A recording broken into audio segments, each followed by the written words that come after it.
Hello, welcome to One Africa Mission with your brother Dobia Anzanse. Please, if you are new here, please join our mission as we fight for a united Africa. Because here in One Africa Mission, our mission is all about the unity of the African continent, the dignity of the African race, wherever you find yourself, from the Aboriginals in Australia to the untouchable in India, to the our brothers and sisters in the Caribbean, in America, in Africa.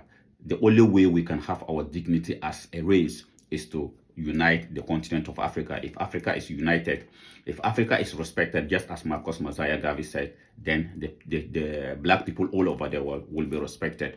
We go around the world and black people are on the bottom of the human race. Why? Because there was deliberate decision that was took by that was taken by the European race, the European elite in Germany, to divide Africa. Why did they do that? They did that because they wanted to see the African race at the bottom of the human race. It is me and you today. It is our duty to uplift the children of Africa, to bring back our dignity. How do we get back our dignity? It's by uniting the continent of Africa. If Africa is united and if Africa is respected, black people all over the world will be respected. How do we get back our respect? It's by uniting the continent of Africa. That is why we came out with this mission, One Africa Mission, the number one Africa mission. Join our mission. Let us all together fight for a united Africa, because that is where we can get back our dignity. Unity give us dignity as children of Africa. So please join our mission as we fight for the unification of Africa. We just came back from a mission in Ghana, Ethiopia, and some parts of Kenya. We intend to travel around the continent of Africa and also in the diaspora. How can we do that without your support?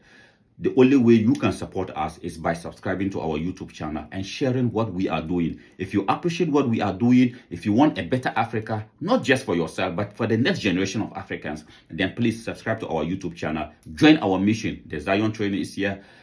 It is not our fault that we inherit this Africa from our forefathers, but we will blame ourselves if we handle the same Africa to the next generation of Africans. Are you proud of the Africa that you inherited from your forefathers? No.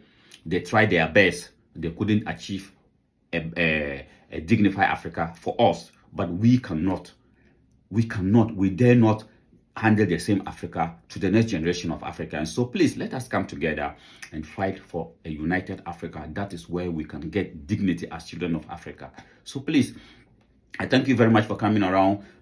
Subscribe to our YouTube channel. This is your brother Dobia Anzanse, and as we talk about dignity and unification of Africa, I want us to watch this video from our brothers in the state of Nigeria, because as Pan-Africans, we call all African countries states, because at the end of the day, if we are united, those countries will become states, just like in America. So I want us to go and watch this video from our brothers in the states of Nigeria, what they are talking about, their experience in Ethiopia and in Tanzania. Then we come back and analyze it.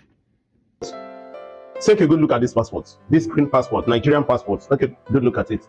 It's Nigerian passport. You see, the fact that you have this passport, you don't commit crime to the world. You committed a crime to the world, not just to the Western world, but even to Africans, your own Africans. Listen, I'm going to play one video for you now. This video, the guy don't narrate what he see for Ethiopia. And as I talk to you, the same thing happened to me in Tanzania. This is the reason I am making this video. I just shared the video, but I had to put my voice in this video because this thing happened to me in Tanzania. If I tell you the experience I had in Tanzania, my brother, you will pity Nigerians in Tanzania. You pity Nigerians in Ethiopia, just as this guy is narrating. But just watch him first, then I'll come back and tell you what happened to me. It happened in Ethiopia. 2 days ago, somebody sent me a voice note. I didn't pay attention because I was very busy. And he kept on sending and calling. I had to pay attention. I had to listen. He said, brother, please help us. I said, what happened? He said, we are buying. We are going. We're in Ethiopian prison. He said it's Kaliti prison, maximum security prison in Ethiopia, Kaliti prison. This prison is filled up with more than 500 Africans. What is the problem? That most of them are people that are traveling. Ethiopia is like a country where people transit into other countries.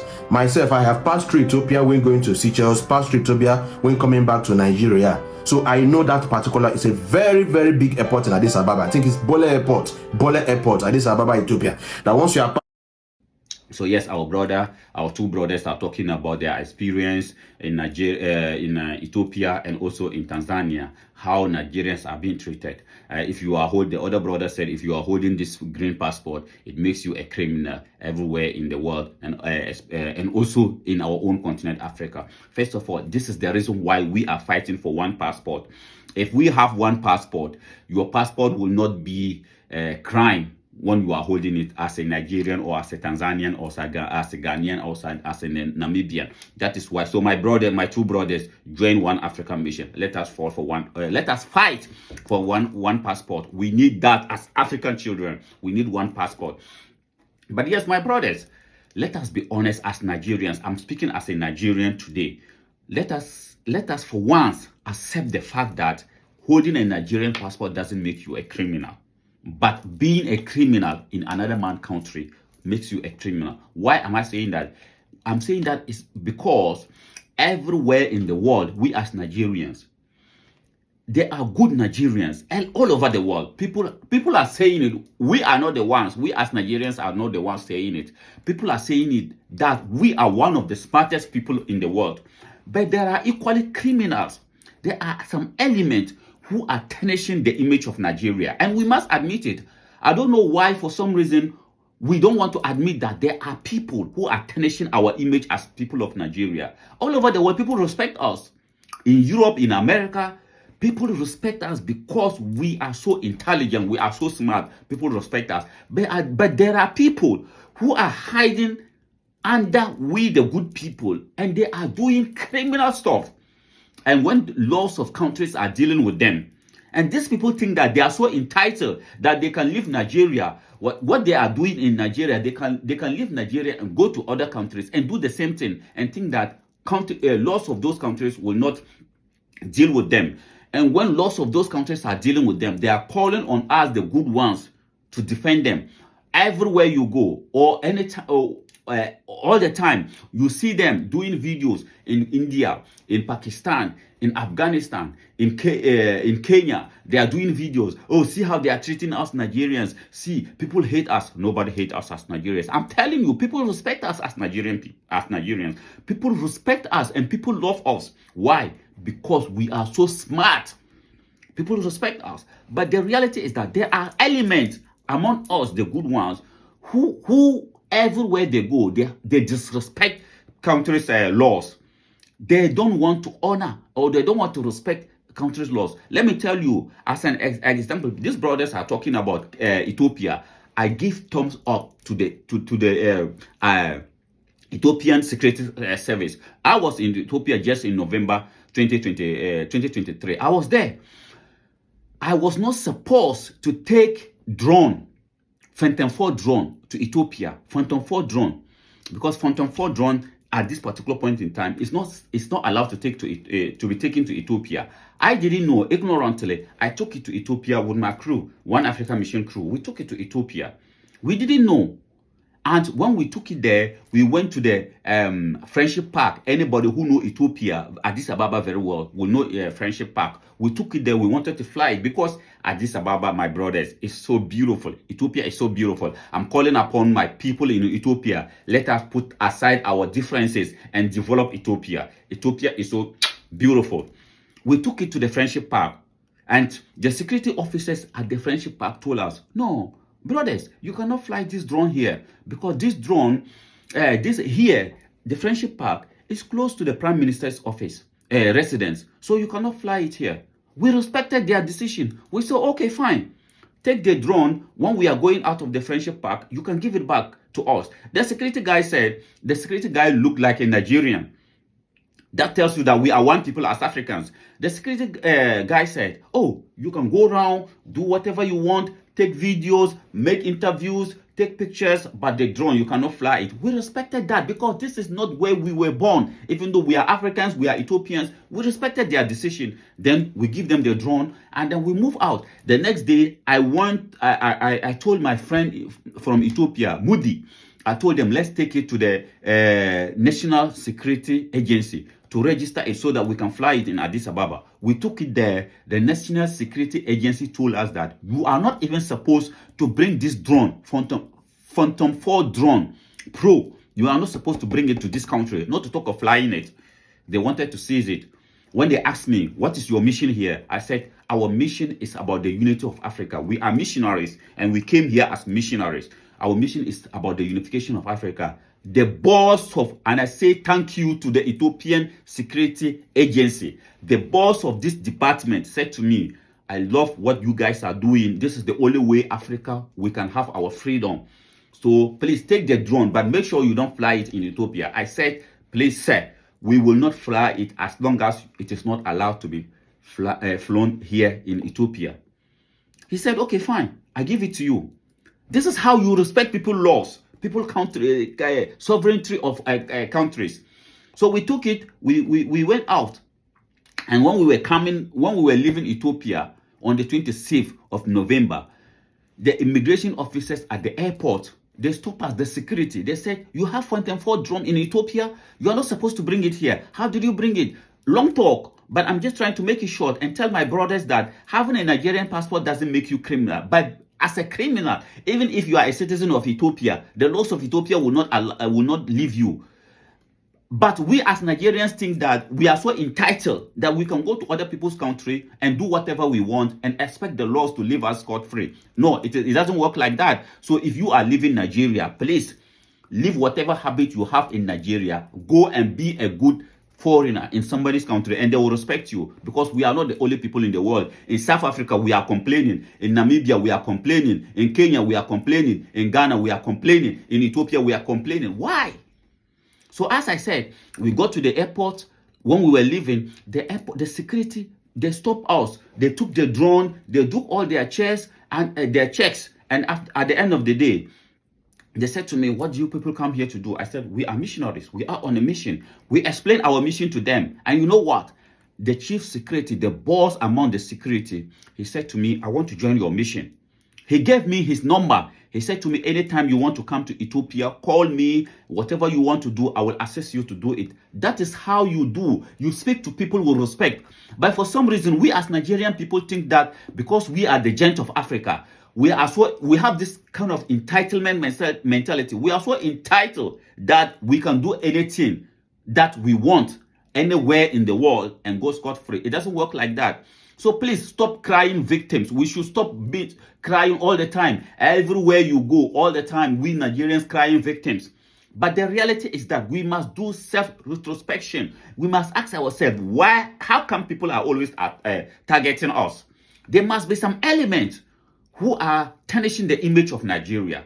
We are good people. We are smart people as Nigerians. But there are equally bad people who are so bad that they are tarnishing the image of Nigeria. It got nothing to do with the government officials. The government officials are not tarnishing the image of Nigeria. It is we, the ordinary citizens, who want to go to other people's country and disrespect their laws. And when the laws of those countries are dealing with us, then we turn back and then we are crying foul. We are crying as victims. No, it doesn't work like that. However life you have in Nigeria, whatever privileges you have in Nigeria, please know that when you are going to somebody's country, it doesn't work like that. And there's another thing. We always think to look down upon other people and think that this is confidence. We always want to look down upon other people. Oh, common Namibia, common Ghana. Ordinary Ghana. Ghana is not an ordinary country. The whole of Africa, Ghana is the most prestigious country, one of the most respected countries in the whole of Africa. You Nigerians, I don't know where they talk say Ghana be ordinary. But we have more than 5 million Nigerians in Ghana. Why would I know the respect where would I get food from? Common this. I see a lot of people, even pastors, to the extent of pastors, common Ghana. If you are a Nigerian and you are living in Ghana, respect their laws. If you are a Nigerian and you are living in South Africa, respect their laws. Don't say common South Africa. And then when you go there to do things that you cannot do in Nigeria, and when the laws of that country is dealing with you, then you now come back to on social media calling on we the good Nigerians to come to your aid. Please, if you go to other people's countries, respect their laws. It is simple. It's as simple as that. If you go to any country, because you see videos all over the world, Nigerians talking about how other people hate them. And even if you watch that video, the brother is saying even our own common Africa. How do you say common Africa? How do you say that? We keep saying that we have no respect for other people. We must respect other people's laws. You see, this mentality, this entitlement mentality, we think we are so entitled because we are the giant of Africa. Being the giant of Africa doesn't come with no privileges. It doesn't come with any privilege. We are not Americans, who we are Nigerians, and we must know that, and we must respect other people's laws. I was in Ghana, in northern Ghana, Tamale. A friend of mine was telling me that, you see here, all here are Nigerian shops. All these shops are Nigerians, especially Igbos. They are there, they are doing their businesses, nobody care. They are Nigerians, nobody harass them, nobody disturb them. He said to me, but there are this lady and the husband who are selling tramadol. I don't know what is that. He said it's very dangerous drugs. And then, I don't know why we always want to have quick money. He said this lady and the husband are selling tramadol, and it is really destroying the children of that region in Ghana. And they have done everything they can. Nobody is listening to them. He said to me, we're going to attack him. We're going to attack her and the husband one day. And I said to him, that is the problem. If you people do that, take the law into your own hands, and then you're going to see them on social media saying, see this, how Ghanaians are treating us. They will not tell you what they are doing in Ghana. That is why the laws of Ghana is treating, the Ghanaian citizens are treating them like that. We are one people as Africans, and we must look for a good name for ourselves as Nigerians as well. We cannot continue to go other people's countries and disrespect them and expect their laws to leave us scot-free. Even in Nigeria, what we are doing in Ethiopia, and we are complaining our brothers are there in prison. We cannot do it in Nigeria. And yet when we leave Nigeria, we want to go to other people's country and do whatever we want because we are the giant of Africa, and then we think we can do it without being held to accountable. No. It doesn't work like that. So my advice to our people and to these two brothers, please, you are good Nigerians. Do not allow the bad elements use you as a scapegoat or use you as their mouthpiece to talk for them. Ask them, what have they done to be in those prisons? Ask them, because our people have no respect for other people. I am telling you, that's a fact. When I was in Ethiopia, I interviewed some of them. I talked to some of them. They are good Nigerians who are living in Ethiopia peacefully. But for some reason, everywhere we go, we have no respect for people. We have no respect for people. And when laws of those people, Kenya, South Africans complain the same thing. Why? We must have respect for other people's country. When we leave Nigeria, we are the giant of Africa. We are one of the smartest people in the world. Everybody acknowledge that. But there are very wicked criminal elements among us who are tarnishing the image of Nigeria. And when they do that, and the laws of those countries are dealing with them, then they will run and come back, and they will be doing videos. The other day I saw a video in India, Nigerians complaining, or see how they are treating us in Pakistan. The same thing. See how they are treating us in Australia. See how they are treating us in Ghana. See how they are treating us in Togo. Are we the only people as Nigerians? We must also respect other people's countries' laws.